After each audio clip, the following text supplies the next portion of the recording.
سڵاوتان لێبێت من فەرمان ساڵح لە ئەڵلقەیەکی دیکەی پۆدکاستی دیوی دووەم لەگەڵتان دەبم. میوانی ئەو پۆدکاستە نووسەر و شاعیر تەڵات تاهیرە. کاک تەڵات ئەو کاتت باش و دووبارە بەخێر بێەوە. کاک تەڵات ئەگەر لە پرسیارێکەوە دەست پێ بکەین لەو دنیای تەکنەلۆژیا و خێرایی گەیاندن و کۆمونیکیشنەی ئێستا هەیە، ڕۆژانە بەدەیان ڤیدیۆ و دەنگ و وێنە زۆر بە خێرایی دەگەنە خەڵک. شعری قوڵ و باش چۆن دەتوانێت بگاتە خوێنەر؟ خۆی ئەو بابلین ئەو قەرەباڵغی هەیە لە مبارەکان هەیە خۆزانی. ئێستا لە بروی شارەکان قەرەباڵغن، منافەسە هەیە لە هەموو شتێکە، منافەسە لە جلا هەیە، منافەسە لە مارکایە هەیە، بێگومان ململانی و منافەسە دەکەوێت ناو ئەدەبیاتیش. پێشتر لەگەڵ زەناتە باسمان کرد کە ئێستا زەحمەتە، نووسەربوون زەحمەتە، بەڵام من پێم وایە لە کۆمەلگای ڕۆژهەڵاتی هێشتان خوێنەری شعر زۆرە، هێشتان لە برەوەی ئێستاش مەسەلەن دەڕوانێتە دایکی، دەڕوانێتە دۆستەکەی بە بنەمای قازانج و سوود نایڕوانی ئەوەندە بمنێ هەست و شعور دەڕوانێتە شتەکان. ئەزانی بۆ ئەو پرسیارم کرد کاک تەڵات قەتعش دەکەم، من هەز دەکەم شعری تۆ زۆر باش گەیشتووە، بۆیە حەزم کرد تەکنیکێک هوەرێک هەیە ینی وا بکە لەو دنیا جەنجاڵە خوێنەر هەبی و وەرگرت هەبی و خەڵک بتخوێنیتەوە، ینی شتێک هەیە یان هەر هاکەزایی شعری تەڵات تاهیر گەیشتووە و هیچ هوەرێک تێدا نەبووە؟ دەکیت دەبێت تەکنیک و هوەرێک هەبیت. سەریکە مەسلەی خوێندنەوەی باڵێن زانینی کۆدی خوێنەر ئەمە پەیوەندی بە کوالیتی شعرەکەەوە نیە، ئەوەندەی پەیوەندی بە زیرەکی نمایشکردنەکەەوە هەست. ئەمە بۆ میدیاکار ڕاستە، ئەمە بۆ کاسبکار ڕاستە، ئەمە بۆ نووسەریش ڕاستە.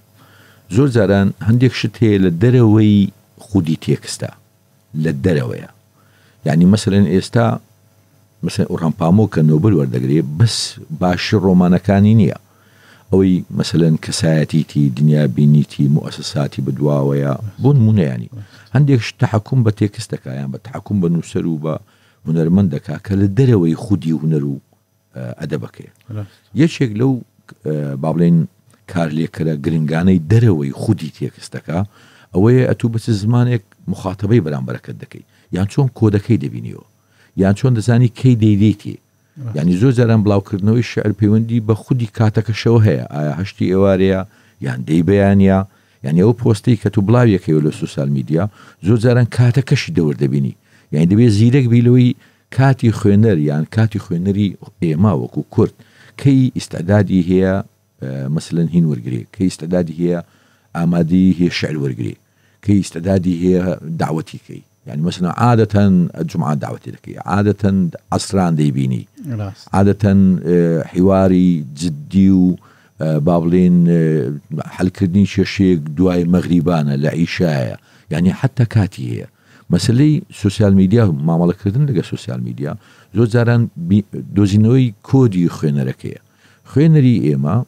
خوين من زول لقى لو نسران خوينر ما نماو براستي نسر نماو. يعني قال نووسەر ما بێ هەمیشە خوێنەر هەیە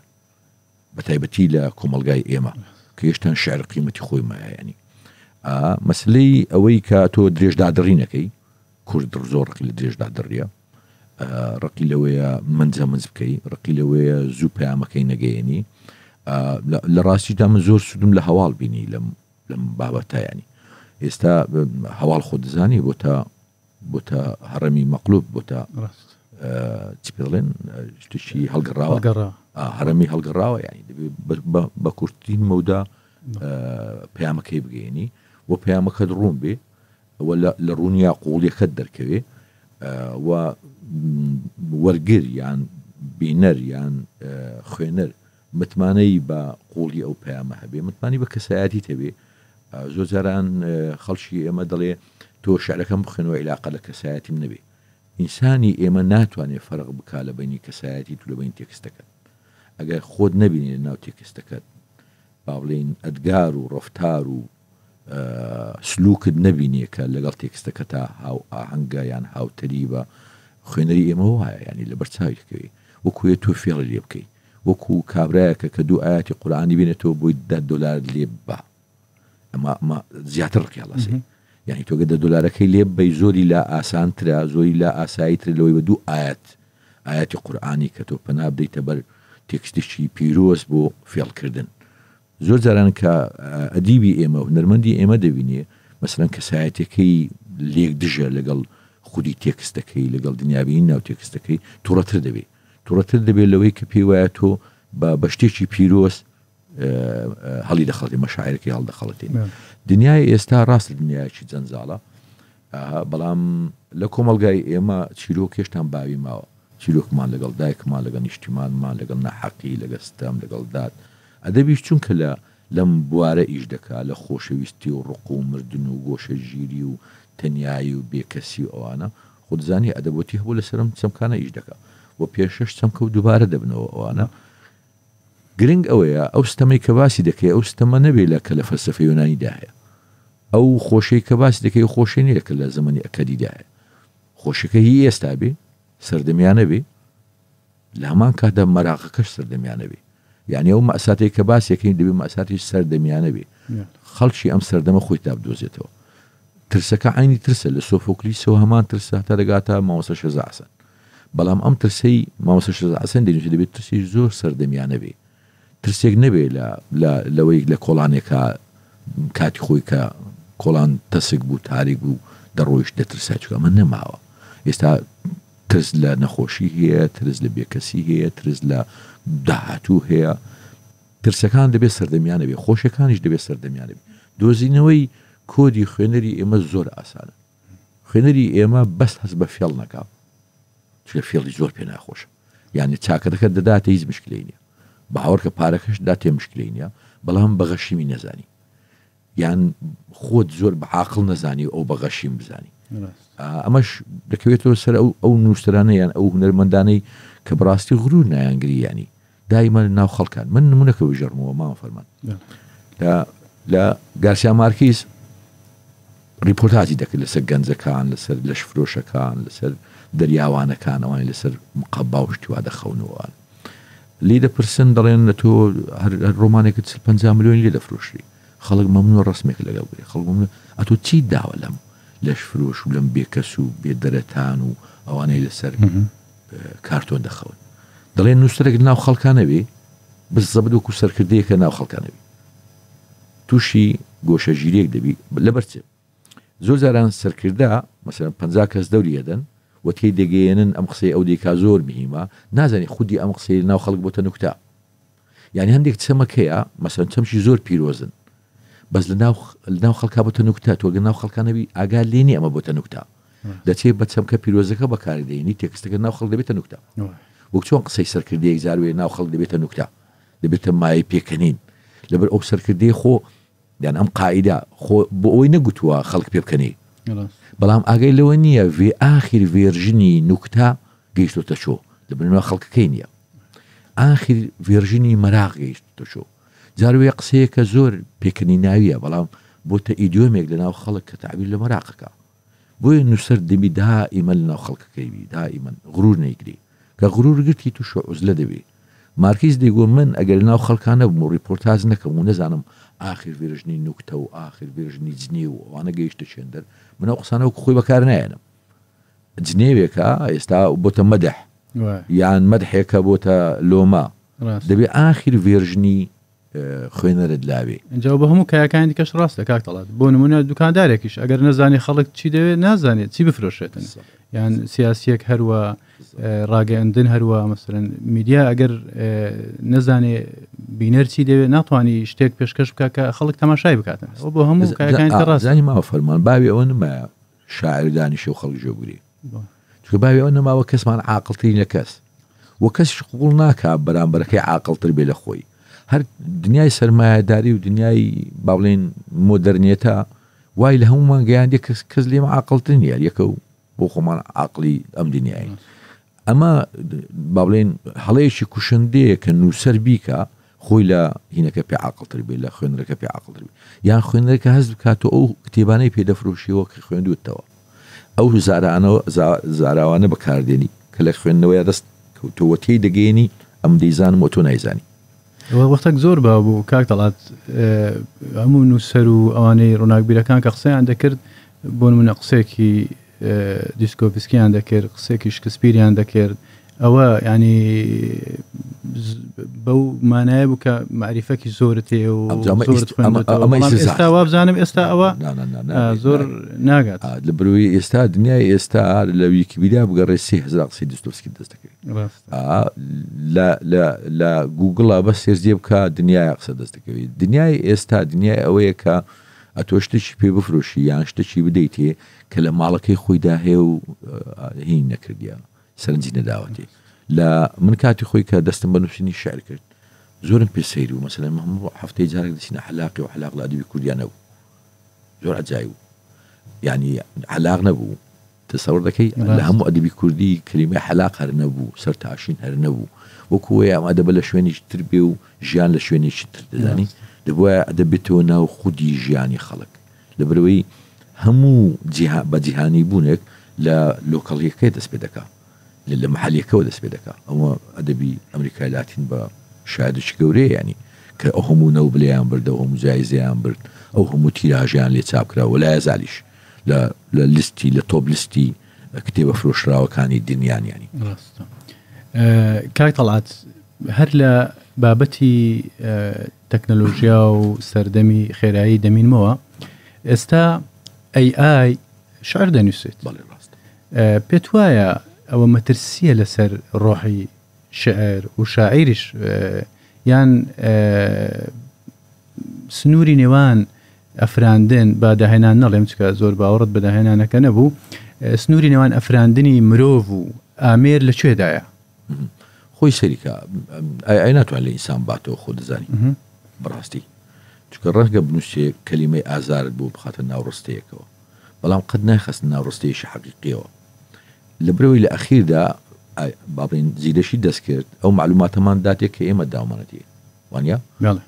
شت لە مەریغ نایانی یعنی ئەو داتایانەیە ئێمە پێی دەدەین ئەو داتانەمان بۆ ڕێک خاتەوە و دەمانداتەوە من پێم وایە مەسلەی بەتایبەتی شعر ینی بەتایبەتی شعر کە با بڵێن درامایەک یعنی درامایەکی ئۆرگانیشی هارمۆنی لە نێوان ئەو شانەدایە و نێوان ئەو بەستانەوەدایە دەکرێت ڕستەیەک بداتی ڕستەی شعریان کۆپلەیەک بداتی کۆپلەی شعری وێ بەڵام قەت دلو لەو سیاقا درامیانە کە ئینسان خودی خۆی ئازارەکەی دیوە تێگەی چۆنە لە برەوەی مەسلەی زمان خۆ دەزانی مەسلەی زمان ینی چەند لە دەروی زمان هیچ نییە خۆ دەزانی هەر ئەدەبیات نییە لە دەروی زمان ئەدەبیات خۆی بنەوەریشی زمانەوانیە ئەو داتای زمانەوانی کە دیدێ زیرەشی دەست کرد ئەو داتایە ئێمە داوامانەتی بەڵام چێ داوێتی ینی مەسەلەن ئێمە پڕما کردووە لە ئەفغانێک داوێتی بەریتانێک داوێتی نەزانم چێ داوێت لەسەرەوە داوامانەتی یعنی دەتوانێت مەسەلەن ئەو شانەمان بۆ ڕێکخا کە ناسراون باون زانراون دەگەی چۆنە ناتوانێت پەیوەندی تازەی بینی و شەو و شە ڕستە و ڕستە بۆ نەوە عەبدۆزێتەوە کە ئینسانی دۆزێتەوە یعنی دەکرێت مەسەلەن لە زیرەشی دەستکردا پەیوەندی نێوان شەکر و چا هەبێ چونکە ئێمە داتاکەمان داوەتێ کە شەکر و چا پەیوەندیشی ئۆرگانیشیان بەیەکەوەیە بەڵام پەیوەندی نێوان کوولەکە و ماستاومان نەداوەتێ بۆ نمونە نێوان بیرە و خاکە ناسمان نەداوەتێ یعنی ئەو کیمیایەمان نەداوەتێک لە کاکەڵات بەس هەر ینی بەڕێی من فەوزایەک هەر دروست دەکا بەخۆی ئێستا پێشترش باسمان کرد وتمان ینی فەوزایەک هەیە لە بەتایبەتی لە شعر چکە هەموو کەس وتمان پێی دەوێرێتن اینجا ئایش ڕەنگە وا بکە کۆمەڵێک خەڵک فێڵ بکەن کتێب چاپ بکەن شعر بڵاو بکەن هەمووی بای ئای نووسرابێ ینی مەترسیەوە لەکوێدایە مەترسیەوە کە مۆدەرنێتەوەکو تۆڕی جاڵجاڵەوە دەچێت لە ژیانی ئینسان تێکەدا ینی شیرازە تێکەدا چون خۆ دەزانی ئێستا لە دنیای ئێستا معاملەیەکی گەورە هەیە لەسەر مفهومی عائیلە لەسەر مفهومی بێکەوە بوون یعنی حتا مەسلەی پژگیریکردنی ئەوروپا و پژگیریکردنی ڕۆژ ئاوا لە مەسلەی با بڵێن بێکەوە بوونی نێر و هەزم مستڵەحیشان هەیە ئەوان هاوڕەگەسخوازی حتاما معاملەیەکی گەوری لەسەر عائیلە بۆ نێشتنی منداڵ ئەمە مۆدەرنێتە و دنیای ئێستا دەیەوێت ئەم 8 ملیارە بکاتە 6 واگە بیتوانی بکاتە 4 وردە پێی وایە ئەم بەخێوکردنی ئەم 8 ملیارە کارێکی زۆرە و پێویست ناکە ئەوەن دەبێ ینی ئیتر بە کۆرۆنایە بە ڤایرۆسە بە ئایدزە بە نازانم چییە دنیای مۆدەرنێتە دەیەوێ سەیتەرە و دنیای کۆنتترۆل لە خۆ دەزانی ئایتر دەیەوێ کۆنتترۆل لە سەعدەبی مەشاعریشکە بە باسی هاوڕەگەس خوازیمان کرد ئێستا فیەیەکی زۆر بەتابەتی کۆمەلگای ڕۆژاوایی هاوڕەگەس خوازی هەیە تۆ دایمە باسیەوە دەکەی دەبێ شعر بۆ خەڵک بنووسین اینجا ڕەنگە سەردەمێک ئەوانە ببنە فیەیەکی زۆری کۆمەلگەی ڕۆژهەڵاتیش ئامادەی بۆ نمونە شعر بۆ هاوڕەگەس خوازان بنووسی لۆ خودی هاوڕەگەز نا بێگومان من ئامادە نیم باوەڕ ناکەمی شەقێکی ئامادەبی مەسلەی هاوڕەگەز باسی وەک گوتم یعنی کە بینیم ما بڵێن مؤسساتی گەورە حتا ڤاتیکانیش بە نەوەیەک لە نەوەکان مؤسساتی گەورەی دەوڵەتی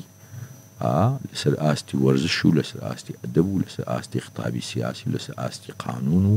شەری تەشریع و دەستور و ئەوانە پژگیری ئەمە دەکەن زانیم من نۆرماڵ نییە یعنی ئەمە احترام نییە لە فیەیەک احترام نییە لە توێژێک ئەوەندەی ئیشەکە زۆر لەوە گەورەترە ئەمانە مەبەستیانەوە 8 میلیارە بێتە 7 میلیار بێتە 6 میلیار بۆیە معامەرەیەکی گەورەی لەسەر مەفهومی عائیلە کە خۆ دەزانی مەسلەی عائیلە لە ڕۆژهەڵاتە هێشتا ئەهەمیەتی خۆی مایە ینی نە من نە تۆ قوبوڵمان نییە کچەکەم لە 18 ساڵی بچی لەگەڵ پیاەکە بڕۆ نەمناسی وەکە من جەڵتە لێیدام بڵێمە ئیشی حکوومەتەوە ئیشی من نییە خزمەتیکەم ئەمە نەماوە ینی ئێمە تا ئێستا ڕەحممان ماوە بەزەیمان ماوە دەڕاستە مؤسسات و قانون و ئەوانەمە وەکو پێویست نییە بەڵام ویژدان و خواناسی و هێشتا تیانمان مەماوە کەمە زۆر گرنگە یعنی زۆر جاران منەوەم پێ ناخۆشە مەسەلەن ڕۆژ ئاوا سوورەیەش لەسەر ئێمە بەرهەمهێناوە ئێمە خۆشمان باوەڕمان کردیە باوەڕ دەکەی یعنی ئەوان وێنایەشان لەسەر ئێمە بەرهەمهێناوە وێنایەکە کە ئەمە تەخەلوفی تێدایە کە ئەمە تونڕەویتیایە کە ئەمانە بەشەری دەرەجە دوون إلى آخره ینی واناکە ئەمانە مجتمعی ئیستهلاکین ئینتاجین ئەم سوورەیە کە لەسەر ئێمە بەرهەمی هێناوە خۆشمان زۆرجاران بۆ سوورەیان ئێمە ئەدیبم دیوە نووسەرم دیوە و نەرمەندم دیوە بەم سوورەیە تەعامل لەگە کۆمەلگاکەی خۆی لەگە باشە کابرا لە بریتانیا لە ئەڵمانیا توێژەرێکە ئاکادمیەکە و زەنڕزیش لەسەر من هەیە لە تراکمات و باگراوەندی مێژووی خۆی ئەو سوورەی معقول نییە من تەمەشای تۆ بکەم لە ڕێگای ئەوە وایانی زۆر جاران تەمەشای دراوسەکەی خۆت بکەی لە ڕێگای ڕیپۆرتاژی تەلەڤیزیۆنی باشە کاکە خۆت دەیبینی لەگەڵ یای منداڵتان بێکەوە دەست نەحەلاقی بێکەوە میوەکە دەکڕن لا یەک دوکان وچکابرەوەتی منداڵتان میوە ئەوە دەکڕێ نقڵ دەکڕێ ئێتە بۆ لە ڕێگەی ئەکادمیستێکی دوورە دەستی بەریتانیەوە تەمەشای دراوسێکی خۆت دەکەی زۆر جاران وەکو گوتم مەسلەی مۆدەرنێتە هەموو پەنای بەردەبەر وەکو تۆڕی جاڵچاو پەنای بەردەبەر هەموو شتێک دەیباتە ئەدەبیش بەڵێ چکە ئەدەبی ئێمەیە خۆ ئەدەبی غەرب نیە خۆ دەزانی یعنی چیرۆکی ئێمەیە پێغەمبەرەکانی ئێمەن دینەکانی ئێمەن هەم یعنی تۆ سەیریکە یعنی ئێستا لە هەموو ئەڵمانیا گۆزەیەک دەست ناکەوێت عمری 700 ساڵ بێزانی نییە کۆمەڵک هێزی شەڕکەر و ئەوانە بوون کە ئەمانە دەزان هەموو چیرۆکانی ئێمە ئەوجە بام لە حەزێ بدەم هەموو غەربیەک کە بۆتە عەبقەری یان بۆتە نووسەرش گەورە بۆتە شەرقیە یعنی گۆتە مهم نییە طبعا گۆتە ئیزگار مهمە گۆتە بە کۆڵەگەی با بڵێن بە کۆڵەگەی سەقافەی ئەڵمان زمان دەناسلی ئۆکەی تۆ بڕۆژ هەم باسی یەک کتێبی ئەوەندە شیرازیات باز لە حافزەکە هەر کتێبێکی گەورەیە بەناوی شیرازیات چێ مهمە ئەلیزێری دانتی کە کۆمیدیایی لە هەیدەنووسێ لە خۆی لە پێشەچەکە باسێکە لە عروزی مەحدین بن عەرەبی وەردەگرێت کە مەسەلەی ئیسلام و معراجی پێغەمبەری خۆمانە دروستی خوالیبی کە لەگەڵ جوبرائیلە طبق دەبینێ و دۆزەخ دەبینێ پاقشگە دەبینێ فردەوس و بەهەشت دەبینێ ئەم لە باتیەوە لەگە جوبرائیل بڕوا لەگە ڤێرژیلی شاعری ڕۆمانی ڕۆشتووە یعنی چێت دەوێ لە ئاخیردا دەبێتە شەرقی یعنی حتا بۆدلێر حتا ئارتۆر ڕامبۆ حتا یعنی هەموو غەربیەکان بڕۆ لە ئەساسدا ئەدەبەکەیان شەرقیە بەڵام ئەوە غەدر نییە لە ڕۆژاوە ئەگەر بڵێن هەموو ئەدەبەکەیان شەرقی ئەدیبە باشەکانیان ئەدەبستانیەتی یۆنانی و ڕۆمانی یۆنانیش ڕۆژهەڵاتە هابزان ئەخر ئێستا ینی ئەگەر بەو پێناسەی ئێستای دنیا بیر ڕۆژاوایە سەریکە پاش سەرنجی جیهانی دووەم یۆنان دەبێتە ڕۆژئاوا لە دژی تورکەکان لە دژی شەڕیان لەگە تورک من باوەڕم طبعاً بۆ جیاکاریە نییە ئەکید یعنی باوەڕم بە خەتێک هەبێ لە بینی ڕۆژئاوا و لە بینی من بەبەستم ئەو موامەرەیە بوو کە لەسەر ئێمە دەکرێت کە دەیانوێ بێنە ناو چیرۆکانیشمانەوە کە دەیانوێ بێنە ناو کولتوریشمانەوە بێنە ناو فەرهەنگیشمانە بێنن لە تێکدانی عائیلەشمان من باسی شعبی غەربی ناکەم ولی باسی مؤسساتی غەربی دەکەم ئەمە باسی سەردەستەی ئەوەی ئەم مۆدەرنێتەیە بەڕێوە دەبا نەک شعبی ئەڵمانی وەکو من تۆ یانی هەمووی زەحیەیە ینی ئەوانیش زەحیەی مۆدەرنێتن و بوونەتە بڕغێک لەم حالەتە گەورەیە خۆنی ئەوان زاڵم بوون مە زەحیەکە بین باس لە کۆمەڵێک مؤسساتی گەورە دەکەم کە ئەمە لە بەرژەوەندی دانیە ئەم 8 ملیارە بێتە 9 ملیار لە بەرژەوە بێتە 6 بۆیە دەبینی موامەرەیە دەکات لەسەر عائیلە من وای تێ دەگەم موامەرەیەکە لەسەر ئەو خۆشەویستیە لەسەر ئەم بێکەوە بوونەی کە دەزانی لێرە مەفهومی قەرز لە ئەوروپا قەرزان نەماوە یعنی مثل تارم بڵێم کاکە 100 دلارم دێکە معاشمەوە دەدەمەوە هەر نمێش دیوان نییە زانی یعنی تا ئێستا مفهومی قەرز و وەرگرتن و پارە بەس ناو کۆمەلگای ئێمە ماوە گەمەشتێکی ئێزگار جوانە ماری کاریە یان کۆکردنەوەی پارە بۆ ساعب تعزیە کۆکردنەوەی پارە بۆ خزمێکمان کە ژندێنێ مشتی جوانمانەیە یانیەوە یەکجارەوە کاول نەبووە ڕەنگە نقصانیمان هەیە بەڵێ لە هەموو سەرمانیش نقصانی هەمێ و دەبێنێ و هەردەش بێ جەبە هەر لە تەکنۆلۆژیا بمێنینەوە چکە پەیوەندیەکی زۆر هەیە لە بینی ئەدەب و تەکنۆلۆژیا چکە باسمان کرد ئەو دنیای گلۆبالیزمە وای کردیە و پەیوەندیانە دروست بن پێت وایە تۆڕە کۆمەڵایەتیەکان و تەکنۆلۆژیا بە جۆرێک لە جۆرەکان هەرچەندە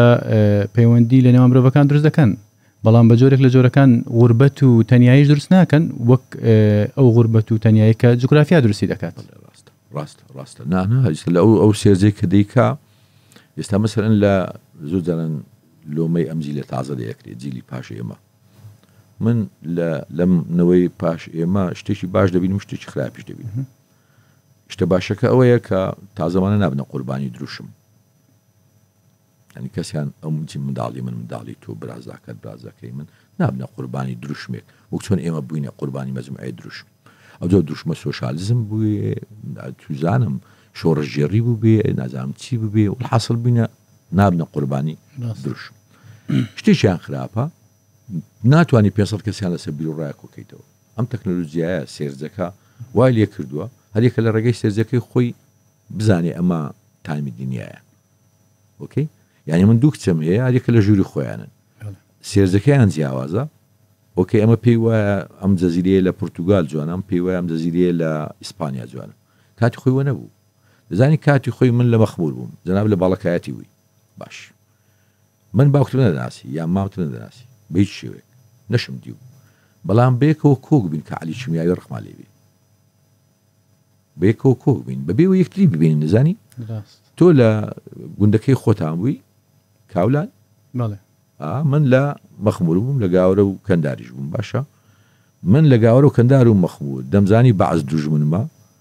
بابی تۆیان مامی تۆیان خاڵی تۆش لە کاولان دەیزانی باش دوژمنمان بەبێ ئەوەی ئمە کۆنتاکتمان هەبێ هاو بە شێکمان هەبوو لەسەر ئەوەی ئەم میلەتە لەسەر شتێک کۆبینەوە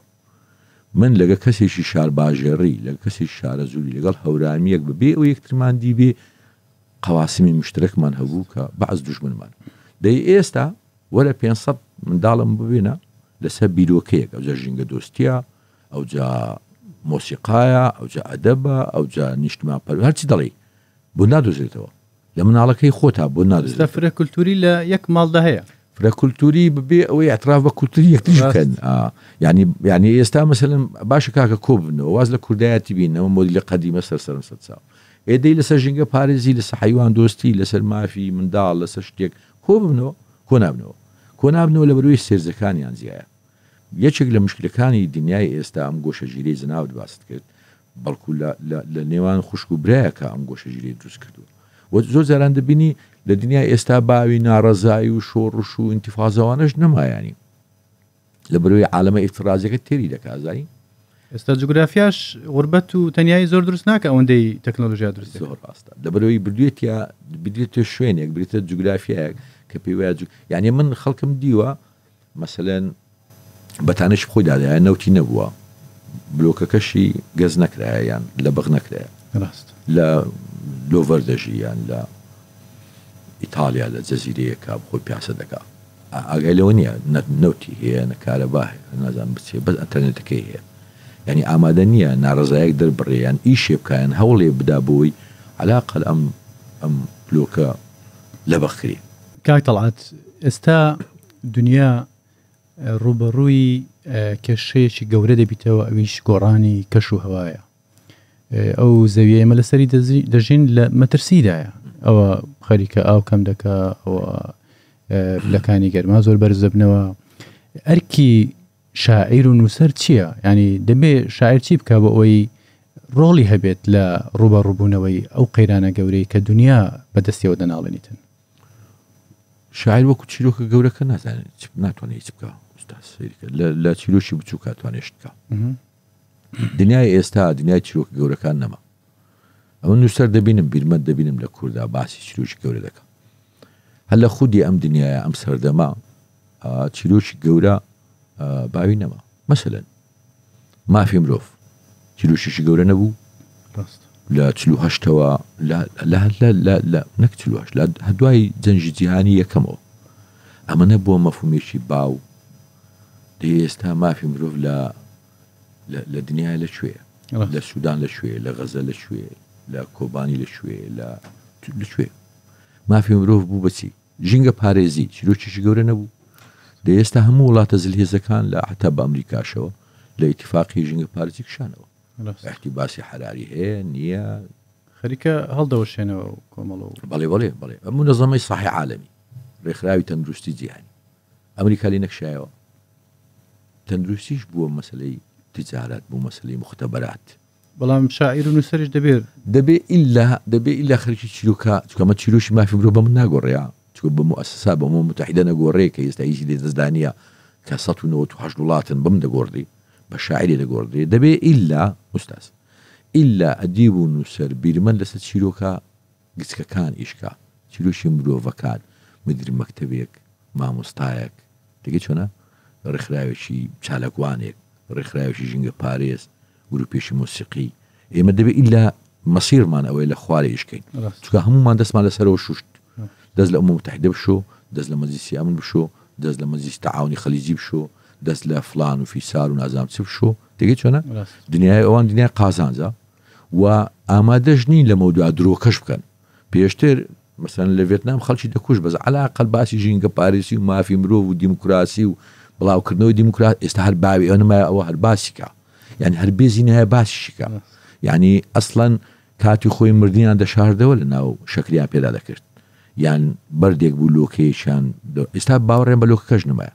هەر بەردەکە تەپیسەکرد دەدا و دەخۆی ناخۆی ئەمەیە ئۆکەی دنیای ئێستا وەکو گوتم شاعران و نووسران ئەدیبان هونەرمەندان شێوەکاران مۆسیقیەکان چیان پێ دەکرێت خەریکی چیرۆکە بچووکان بن لە خەڵکی خواری خوارەوە ئێمە شتێ دروستکەین یعنی لە خەڵکی خوار لەم پەیوەندانەی خواری خوارەوە لە بەنی مەلایەکوانەی نوێژەکەن مامۆستایەکوانەی تەڵەبن لە بەنی مەسوور ڕێکخراوێک و ئەوانەی ژینگە پارێزن لەبەر گروپێکی مۆسیقی وانە گوێری دەگرن لە خوارێ بەڵام لە چیرۆکە گەورەکەیە کەس دەرەقەتیان نایە دوجار ئەو کۆنتاکتەش هەر گرینگە ئەوەی نووسەر دەتوانێت لە خوارەوە دروستیکە چکە ڕەنگە هەموو ئۆشتانەی گۆڕانکاریەکان لە خوارێ دەست پێ بکەن کاک تەڵات کاتمان نەما لێرە دێنە کۆتایی ئەڵقەی ئەم جارەش لە ئەڵقەکانی داهاتوودا باسی هەندێک بابەتی دیکە دەکەین پەیوەندیان بە شەعر و بە دنیابینی بەڕستەوە هەبێتن تا ئەڵقەی داهاتوو هەر شاد